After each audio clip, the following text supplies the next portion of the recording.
اور حکمت والا ہے۔ اس آیت کو تلاوت کرتے کرتے آپ علیہ السلام نے پوری رات گزار دی۔ سعید بن جبیر ایک رات میں اس آیت کو پڑھ کر صبح کر دی، وَامْتَازُوا الْيَوْمَ أَيُّهَا الْمُجْرِمُونَ، اے مجرموں آج قیامت کے دن فرما برداروں سے الگ ہو جاؤ۔ تو یہ قرآن کی عظمت ہے، قرآن سے لگاؤ ہے، قرآن سے تعلق ہے، اللہ کے کلام کی عزت، احترام، محبت ہے کہ رات بھر قرآن کی تلاوت کرتے کرتے گزر رہی ہے۔ رسول اللہ صلی اللہ علیہ وسلم نے فرمایا، پیارے رسول صلی اللہ علیہ وسلم کا ارشاد ہے، حق سبحانہ و تقدس کا یہ فرمان ہے، جس شخص کو قرآن کی مشغولی کی وجہ سے ذکر کرنے، دعائیں مانگنے کی فرصت نہیں ملتی، اس کو سب دعائیں مانگنے والوں سے زیادہ عطا کرتا ہوں۔ قرآن مجید میں اتنا مشغول ہے کہ اور کوئی ذکر کا موقع نہیں ملتا، اور کوئی دعاؤں کا وقت نہیں ملتا۔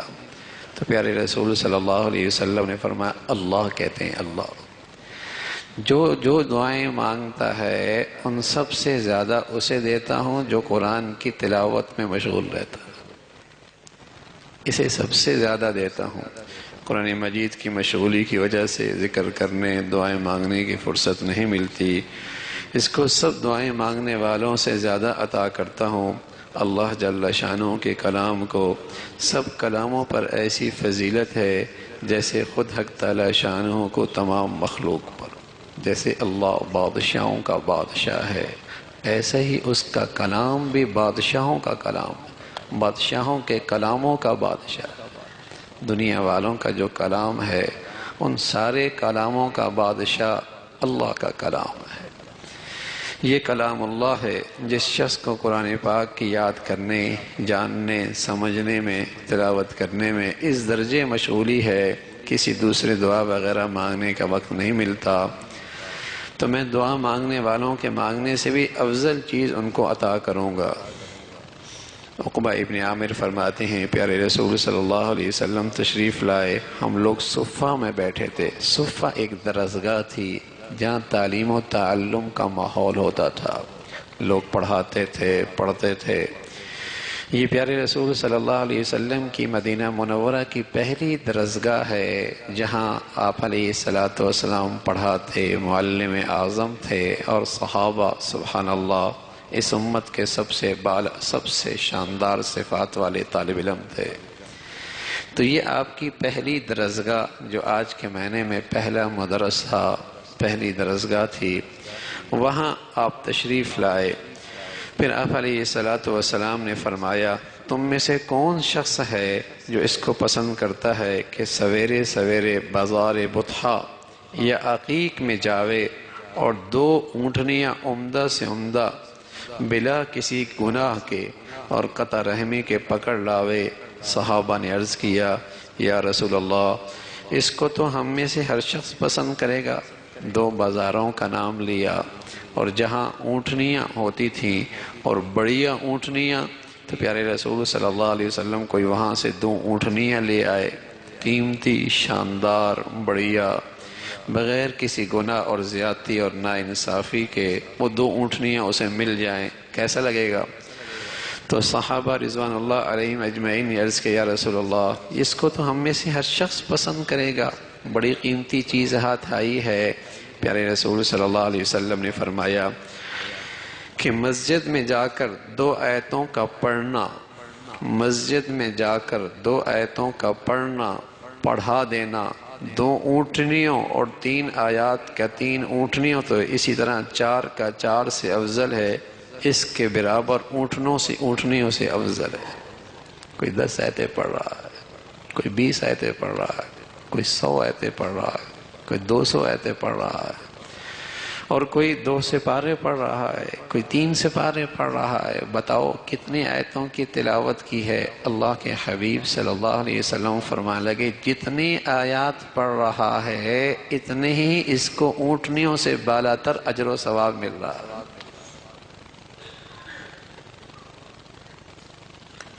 میرے عزیزو، زندگی بہت تھوڑی سی ہے، بہت تھوڑی سی۔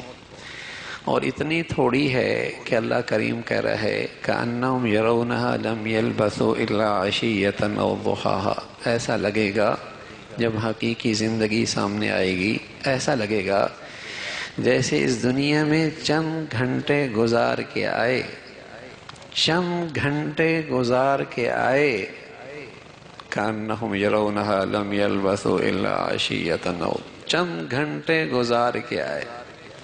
زندگی بہت تھوڑی ہے لیکن قیمتی بہت ہے، قیمتی بہت ہے۔ کون اس کے زندگی کی لمحات کو تول تول کے استعمال کرتا ہے اور اس کو کمائی کا ذریعہ بناتا ہے اور کھربوں سال کی زندگی سنوارتا ہے، وہ بڑا دور اندیش ہے۔ بہت تھوڑی سی زندگی ہے، بہت معمولی زندگی ہے، اور میرے اور آپ کے دائیں بائیں کتنے ہیں بھائی؟ چلے گئے نا، چلے گئے۔ میں ایسا تھا، میں ویسا تھا، میاں کل پتہ چلے گا تم کیسے تھے۔ حضرت عمر فرمایا کرتے تھے رضی اللہ تعالیٰ عنہ، لوگ کہتے ہیں فلاں چلا گیا، فلاں چلا گیا، فلاں چلے گا، ایک دن دنیا کہے گی عمر بھی چلے گئے۔ ہم بھی کہتے ہیں فلاں چلا گیا، فلاں چلا گیا، فلاں چلا گیا، کل دنیا ہمارے بارے میں بھی کہے گی یہ بھی چلا گیا۔ اور ایک وقت آئے گا کہ زبان پہ اس کے تذکرے بھی مٹ جائیں گے۔ یہ تو حقیقت ہے اس دنیا کی۔ تو لیکن یہ اللہ نے دی کیوں ہے؟ یہ دی کیوں ہے؟ اس کھربوں سال کی زندگی کو سنوارنے کے لیے۔ کون اسے کتنا قیمتی بنا؟ بھائی کمائیے، حلال کمائیے، روزگار اختیار کیجئے، تجارت کیجئے، لیکن کچھ وقت قرآن کی تلاوت کے لیے، کچھ وقت خالص اللہ کے لیے، کچھ وقت خالص اللہ سے باتیں کرنے کے لیے، کچھ وقت خالص اللہ کی آخرت کی کمائی کے لیے، کچھ وقت ایسا بھی۔ صحابہ بھی تاجر ہوتے تھے، زاری ہوا کرتے تھے، کاشتکار ہوا کرتے تھے۔ ایسا نہیں کہ وہ سب خانقاہوں میں بیٹھتے تھے، پہاڑوں میں چلے گئے تھے، جنگلوں میں چلے گئے تھے، نا، وہ انہی گلیوں میں، انہی بازاروں میں زندگیاں گزارا کرتے تھے۔ لیکن سبحان اللہ، وہ بڑے دور اندیش ہوا کرتے تھے، بڑے دور اندیش ہوا کرتے تھے، یہ سب کچھ بھی کرتے تھے، لیکن ساتھ ساتھ سبحان اللہ قرآن کی تلاوت، نوافل کا اہتمام، تہجد کا اہتمام، آخرت کی فکر، اس کا سامان، یہ بھی ان کی زندگی میں بہت ہوا کرتا۔ وہ بڑے دور اندیش ہوا کرتے تھے۔ تجارت کیجئے، زراعت کیجئے، دنیا میں مشغول ہو جائیے، حلال کمائیے، اپنے بچوں کو روزگار دیجئے، سب مبارک، سب مبارک، لیکن اللہ کے لیے کتنا ہوتا ہے؟ خالص بندگی کے لیے کتنا وقت ہے کہ میں اور صرف میرا اللہ؟ تو ایک وقت ہوتا تھا مسلمانوں کے ہاں تلاوت کا یہ حال ہوتا تھا، یہ جو 7 منزل ہیں نا قرآن میں، ایک منزل لکھی ہوتی ہے، 2 منزلیں، یہ کیا تھا؟ یہ مسلمانوں کی تلاوت کا معمول تھا۔ ایک منزل روزانہ پڑھتے اور ہفتے میں قرآن ختم ہو جایا کرتا تھا۔ فارغ لوگ نہیں تھے، زندگی کی ضروریات ان کے ساتھ بھی تھیں۔ ہم یہ نہیں کہہ رہے کہ ہم بھی ایسا کر لیں، ہمت والوں کی بات ہے، لیکن کچھ تو ہو۔ چلو میاں ہفتے میں نہ ختم ہو جائے، مہینے میں ختم ہو جائے، روزانہ 1 سپارہ تلاوت کیا بڑی بات ہے۔ چلو میں ناظرہ خواہ ہوں، بہت دیر لگتی ہے، آدھا صبح پڑھ لوں، آدھا رات کو پڑھ لوں۔ چلو میاں میں ایسا بھی نہیں کر سکتا، مہینے میں نہیں ختم ہوتا، 2 مہینے میں ختم کر لیں بھائی، 2 مہینے میں ختم کر لیں، آدھا سپارہ روزانہ تلاوت کیا مسئلہ ہے؟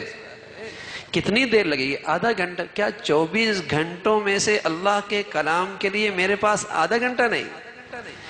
دنیا کے چند گھنٹوں کے سنوارنے کے لیے میرے پاس 24 گھنٹے، کھربوں سال کی زندگی سنوارنے کے لیے میں آدھا گھنٹہ نہیں نکال سکتا؟ آدھا گھنٹہ، اگر میں آدھا گھنٹہ نکال کر روزانہ آدھا سپارہ تلاوت کر لوں، 2 مہینے میں میرا قرآن ختم، اور انشاءاللہ سال میں 6 قرآن ختم۔ اور رمضان میں تو اللہ رب العزت کا ویسی فضل ہوتا ہے، ہم جیسے گناہگاروں کے بھی ماشاءاللہ کئی سپاروں کی تلاوت ہو جاتی ہے، اور یوں ایک سال میں 10-12 قرآن ختم ہو جائے۔ لیکن میرے عزیزو، قرآن کے ساتھ بڑی ناانصافی کرتے ہیں، بڑی حق تلفی کرتے ہیں، پورا سال گزر جاتا ہے، قرآن پورا نہیں ہوتا، پورا سال گزر جاتا ہے، بات تو بیچارے ایسے کمزور ہیں کہ زندگی گزر جاتی ہے قرآن نہیں ختم کیا ہوتا، زندگی گزر جاتی ہے قرآن نہیں ختم ہوتا۔ وقال الرسول یا رب ان قوم اتخذوا هذا القرآن مہجورا، اللہ کا رسول کل قیامت میں بارگاہ خداوندی میں شکایت کریں گے اور کہیں گے اے اللہ میری یہ امت ہے، اس نے قرآن کو پس پش ڈال دیا تھا، اس نے قرآن کا حق ادا نہیں کیا۔ وقال الرسول یا رب ان قوم اتخذوا هذا القرآن مہجورا۔ تو تلاوت قرآن مسلمانوں کا ایسا اہتمام ہوتا تھا، نہ صرف مرد عورتیں بھی، نہ صرف مرد عورتیں بھی، نہ صرف جوان بچیاں بھی، نہ صرف بڑے چھوٹے بھی۔ حضرت شیخ الحدیث مولانا زکریا رحمۃ اللہ علیہ فرمانے لگے ہمارے کاندھلہ میں، یہ پرانا صحابہ کا زمانہ نہیں بتا رہا، قریب کے زمانے کی باتیں بتا رہا ہوں، ایک صدی بھی نہیں گزری، فرمایا کاندھلہ میں ہر عورت مشکات، ہمارے ہاں جو علماء بننے لگتے ہوتے ہیں اس وقت مشکات پڑھتے ہیں حدیث کی کتابیں، فرمایا ہر عورت تقریباً وہاں تک پڑھی ہوتی تھی، اور ایک بہت بڑی تعداد ہوتی حافظات کی، اور ان کے ہاں تلاوت کا یہ حال ہوتا، گھر کے کام کاج بھی کرتی، چکی بھی چلاتی، جھاڑو بھی دیتی، کپڑے بھی دھوتی، گھر کا سارا سامان بھی کرتی، اور تلاوت قرآن 12-13 سپارے روزانہ کر لیا کرتا تھا۔ کام بھی ہو رہا ہے، تلاوت بھی ہو رہی ہے، کام بھی ہو رہا ہے، تلاوت۔ بتائیے ان گھروں میں کیا انوار و برکات ہوں، بتائیے ان ماؤں کے گودوں میں کیا انوار و برکات ہوں گے، بتائیے ان ماؤں کی چھاتیوں کے دودھ میں کیا انوار و برکات ہوں گے، بتائیے اس گھروں میں کیا خیر و برکتیں ہوں گی، کیسی اولادیں ہوں گی، کیا برکت ہوگی وہاں۔ دور اندیش لوگ تھے کہ زندگی چند دن اللہ نے دی ہے کھربوں سال کی زندگی سنوارنے کے لیے۔ مسلمان نماز پڑھنے کے لیے آتے تھے، بیٹیاں بہنیں تہجد میں اٹھ کر سویرے سویرے تلاوت کر رہی ہوتی تھی، اور گلیوں سے گزرنے والوں کو گھروں سے یوں آواز آتی جیسی شہد کی مکھیاں اڑ رہی ہوں تو بھن بھناٹ کی آواز آتی، ہر گھر سے قرآن کی تلاوت۔ مسلمان اور کافر میں فرق یہ ہوتا تھا کہ کافروں کے گھروں سے گانوں کی آواز آتی تھی، مسلمانوں کے گھروں سے تلاوت کی آواز آتی تھی، یہی فرق ہوتا تھا۔ یہ ہندو کا گھر ہے، یہ مسلمان کا گھر ہے، یہاں لکھنے والے فجر میں نماز میں جا رہے ہوتے ہیں، یہاں گھروں سے قرآن کی تلاوت ہو رہی ہوتی ہے، یہی فرق ہوتا تھا۔ برکتیں ہوتی تھی میرے عزیزو، خیر و برکت ہوتی تھی، انوارات گھروں میں ہوتے تھے، شیطان اور شیطانی اثرات سے ہمارے گھر محفوظ ہوتے تھے، محبتیں ہوتی تھیں، سکون ہوتا تھا، جان میں، مال میں، عزت میں، رزق میں، صحت میں، اولادوں میں برکتیں ہوتی تھیں۔ تو تلاوت قرآن، تین چیزیں بھی ایسی ہیں نا، اگر ہم آج بھی اس پر فتن دور میں کر لیں، اپنے گھروں میں اہتمام ہو جائے، زندگی میں اہتمام ہو جائے، یقین جانیے امید ہے اللہ کی رحمت سے اللہ خاتمہ ایمان پہ نصیب فرما دے۔ پورا دین نہیں ہے، لیکن یہ تین چیزیں ایسی ہیں بہت سارے فتنوں سے اس سے حفاظت ہوگی۔ پہلی، نماز بڑھیا ہو، نماز بڑھیا ہو، جماعت کے ساتھ ہو، نوافل کے ساتھ ہو، سنن کا اہتمام ہو، نماز بڑھیا ہو، اپنی نماز کو بڑھیا کیجئے۔ دوسری چیز، تلاوت قرآن کا معمول ہو، تلاوت قرآن کا معمول، کچھ بھی ہو جائیں سفر حضر میں، اب تو موبائل ہیں، قرآن اس میں موجود ہے، تلاوت ہو سکتی ہے، جہاز میں ہو سکتی ہے، سواری میں ہو سکتی ہے، کچھ بھی ہو جائے تلاوت قرآن کا معمول چھوٹنے نہ پائے۔ اور تیسری چیز میرے عزیزو، اپنی ذات سے کوشش کریں میری ذات سے کسی کو تکلیف نہ ہو، میری ذات سے کسی کے ساتھ ناانصافی نہ ہو، کسی کی حق تلفی نہ ہو۔ یہ آخری درجے کا اخلاق ہے، آخری درجے کا اخلاق ہے۔ میری ذات سے کسی کو تکلیف نہ ہو، زیادتی نہ ہو، ناانصافی نہ ہو، ظلم نہ ہو، اپنی ذات سے۔ دل بھی مسلمانوں کے لیے صاف رکھیں، اعضاء اور جوارح کو بھی اہتمام سے استعمال کریں کہ اس سے کسی کو تکلیف نہ ہو۔ اس درجے کا اخلاق ہو، تلاوت قرآن ہو، نماز بڑھیا ہو، اور اس چیز کا اپنے بچوں کو بھی اس پہ لے کے آئے، اپنی بچیوں کو بھی اس پہ لے کے آئے۔ کم از کم درجہ ہے پورا دین نہیں ہے، پورا اسلام نہیں ہے، لیکن ان 3 اعمال کی بدولت انشاءاللہ بہت سارے برائیوں سے، فتنوں سے حفاظت ہوگی، اور اللہ رب العزت ہر آئے دن ترقی نصیب فرما دیں، ترقی نصیب فرما دیں گے۔ تو اللہ سے مانگا جائے کہ اللہ رب العزت ہمیں ان کا اس پہ استقامت نصیب فرمائے، اور جو کچھ کہا سنا اللہ عمل کی توفیق نصیب فرمائے۔ وآخر دعوانا ان الحمد للہ رب العالمین۔ اللهم لك الحمد كله ولك الشكر كله، اللهم لك الحمد كله ولك الشكر كله، سبحان الله وبحمده، سبحان الله العظيم، عدد خلقه وزنة عرشه ورضا نفسه ومداد كلماته. اللهم لا نحصي ثناء عليك أنت كما أثنيت على نفسك. اللهم أعنا على ذكرك وشكرك وحسن عبادتك. اللهم أعنا على ذكرك وشكرك وحسن عبادتك. ربنا ظلمنا أنفسنا وإن لم تغفر لنا وترحمنا لنكونن من الخاسرين. ربنا اغفر لنا ذنوبنا وإسرافنا في أمرنا وثبت أقدامنا وانصرنا على القوم الكافرين. ربنا اغفر لنا ولإخواننا الذين سبقونا بالإيمان ولا تجعل في قلوبنا غلا للذين آمنوا ربنا إنك رؤوف رحيم. ربنا لا تزغ قلوبنا بعد إذ هديتنا وهب لنا من لدنك رحمة إنك أنت الوهاب. ربنا آتنا في الدنيا حسنة وفي الآخرة حسنة وقنا عذاب النار. اللهم إنا نسألك رضاك والجنة ونعوذ بك من سخطك والنار. اللهم إنا نسألك رضاك والجنة ونعوذ بك من سخطك والنار. اللهم إنا نسألك علما نافعا ورزقا طيبا وعملا متقبلا. اللهم إنا نسألك العفو والعافية في الدنيا والآخرة. اللهم اجعل خير أمرنا آخرنا وخير عملنا خواتمنا وخير أيامنا يوم نلقاك فيه.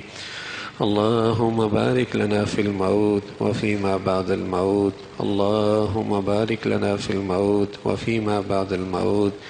اللهم بارك لنا في الموت وفيما بعد الموت. يا حي يا قيوم برحمتك نستغيث نستغفرك ونتوب إليك. يا حي يا قيوم برحمتك نستغيث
نستغفرك ونتوب إليك يا حي يا قيوم برحمتك نستغيث نستغفرك ونتوب إليك نستغفرك ونتوب إليك نستغفرك ونتوب إليك نستغفرك ونتوب إليك یا ذی الجلال والإکرام یا ارحم الراحمین، ہم سبھی کی کمیوں کو اپنی رحمت سے معاف فرما دے۔ اے مولا کریم، ہمیں ایمان والی، عافیت والی، صحت والی، اپنی پسند والی زندگی نصیب فرما۔ اے اللہ اپنا فضل فرما، کرم فرما، ہمیں اپنی پسند کا جینا نصیب فرما۔ اے اللہ ہمیں اپنی پسند کی زندگی نصیب فرما، ہماری کمیاں، کمزوریاں، گناہوں کو اپنی رحمت سے معاف فرما۔ اے اللہ گناہوں کی نحوست سے ہمیں اپنی بندگی سے محروم نہ فرما، اپنے گھر سے، اپنے در سے محروم نہ فرما۔ اے اللہ ہدایت کے نور سے محروم نہ فرما۔ اے اللہ برے خاتمے سے محفوظ فرما۔ اے اللہ بری زندگی سے محفوظ فرما، برے حالات سے محفوظ فرما، اسپتالوں کی زندگی سے محفوظ فرما، موذی امراض سے محفوظ فرما، وباؤں سے محفوظ فرما۔ اے اللہ شریروں سے محفوظ فرما، حاسدوں سے محفوظ فرما، فسادیوں سے حفاظت فرما۔ اے اللہ برے چاہنے والوں کے شر سے محفوظ فرما۔ مولا کریم اپنا فضل فرما، کرم فرما، قدم قدم پہ ہماری مدد اور نصرت فرما۔ ہر گناہ سے بچنا ہمارے لیے آسان فرما۔ اے اللہ ہر غفلت سے بچنا ہمارے لیے آسان فرما، ہمارا ظاہر بھی اپنے پسند کا فرما۔ اے اللہ ہمارا باطن بھی کبر سے، حسد سے، کینہ سے، اے اللہ برے جذبات سے، نفس پرستی کے جذبات سے ہمارا باطن بھی پاک فرما۔ اے اللہ ہمارے باطن کو بھی اے اللہ گندگیوں سے پاک فرما، عاجزی نصیب فرما، تواضع نصیب فرما، اخلاص نصیب فرما، اپنی رضا کا سچا جذبہ نصیب فرما، مسلمانوں کی سچی خیرخواہی نصیب فرما، دین کی عظمت، اہمیت، قدر نصیب فرما۔ اے اللہ اسلام کے شاعر کا ادب، احترام نصیب فرما، اپنے پیاروں کی عظمت، محبت، صحبت نصیب فرما۔ اے اللہ ہمیں نفس اور شیطان کے شر سے محفوظ فرما۔ اے اللہ ہمیں نفس اور شیطان کے شر سے محفوظ فرما۔ اے مولا کریم ہر عمل میں اخلاص نصیب فرما، ریا سے، نام و نمود سے، دکھلاوے سے، اللہ ان سارے جذبات سے ہم سب کی حفاظت فرما۔ ہر قسم کے ظاہری باطنی فتنوں سے اے اللہ ہم سب کی حفاظت فرما۔ اے مولا کریم زندگی بھر اپنے گھر میں بلاتے رہے، اے اللہ خاتمہ بھی اے اللہ اپنے پسند کا عطا فرما، خاتمہ بھی اچھے اعمال پہ عطا فرما۔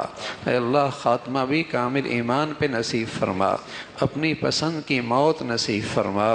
مولا کریم اپنے فضل سے تمام حاضرین کی اور تمام سامعین کی اور سامعات کی تمام جائز حاجات کو پورا فرما۔